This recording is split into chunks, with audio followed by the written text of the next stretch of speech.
மேசராசிக்கு பிப்ரவரி மந்தோட பலன்கள் பார்க்கும்போது உடல் உடல் வந்து ஸ்ட்ரென்த்தாக இருக்கும். என்ன கொஞ்சம் பாடி கொஞ்சம் ஹீட்டாக இருக்கணும், அது கொஞ்சம் கவனமாக பார்த்துக்கணும்.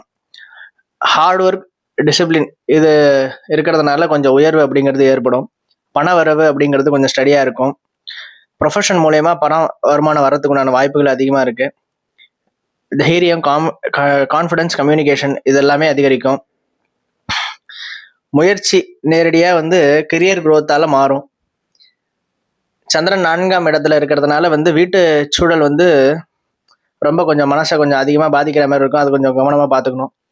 என்ன எமோஷ்னல் அட்டாச்மெண்ட்டாக வீட்டோட ஃபேமிலியோட இருக்கிற மாதிரி கொஞ்சம் சூழ்நிலை ஏற்படும். 5ஆம் இடத்துல வந்து கேது இருக்கிறதுனால லவரோட கொஞ்சம் லாங் டிஸ்டன்ஸ் மெயின்டைன் பண்ணுற மாதிரி கொஞ்சம் சுச்சுவேஷன் அமையும். 5ஆம் வீட்டு அதிபதி சூரியன் 10ஆம் வீட்டில் இருக்கிறதுனால கிரியேட்டிவிட்டியாக திங்க் பண்ணுறதுக்கு உண்டான வாய்ப்புகள் அதிகமாக இருக்குது. எதிரிகள்லாம் கண்ட்ரோலில் இருப்பாங்க. ஜாப் ப்ரெஷர் வந்து கொஞ்சம் அதிகமாக இருக்கும், கொஞ்சம் கவனமாக இருந்துக்கணும். ரிலேஷன்ஷிப்பில் மியூச்சுவல் அண்டர்ஸ்டாண்டிங்காக இருக்கிறது ரொம்ப நல்லது. கொஞ்சம் ஸ்பவுஸ் கெரியர் ஓரியன்டாக ஒர்க் பண்ணுறது, அதை பற்றி திங்க் பண்ணுறது கொஞ்சம் அதிகமாக இருக்கும். சடன் சேஞ்சஸ் வந்து அப்படி எதுவும் நடக்காது, எதுவும் நிகழ்வுகள் இல்லை.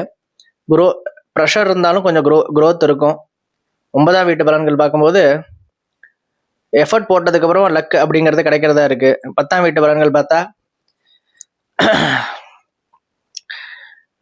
ஈகோ, ஆங்கர் அதை கொஞ்சம் கண்ட்ரோல் பண்ணிக்கணும். என்ன பிஸ்னஸில் ஒரு நல்ல முயற்சி அப்படிங்கிறது இருந்துட்டு இருக்கு. 11ஆம் வீட்டு பலன்கள் பார்க்கும்பொழுது ரிஸ்கான இன்வெஸ்ட்மெண்ட் மட்டும் கொஞ்சம் அவாய்ட் பண்ணிக்கணும். இந்த டைமில் இன்கமும் இருக்கும், அதே நேரம் எக்ஸ்பென்ஸும் இருக்கும், ரெண்டுமே பேரலாக இருக்கும். அதை மட்டும் பார்த்துக்கணும். கொஞ்சம் ஐசோலேஷனாக ஃபீல் பண்ணுவீங்க, அதனால ஃப்ரெண்ட்ஸோட ஃபேமிலியோட டைம் ஸ்பெண்ட் பண்ணுறது கொஞ்சம் நல்லபடியாக இருந்துட்டு இருக்கு.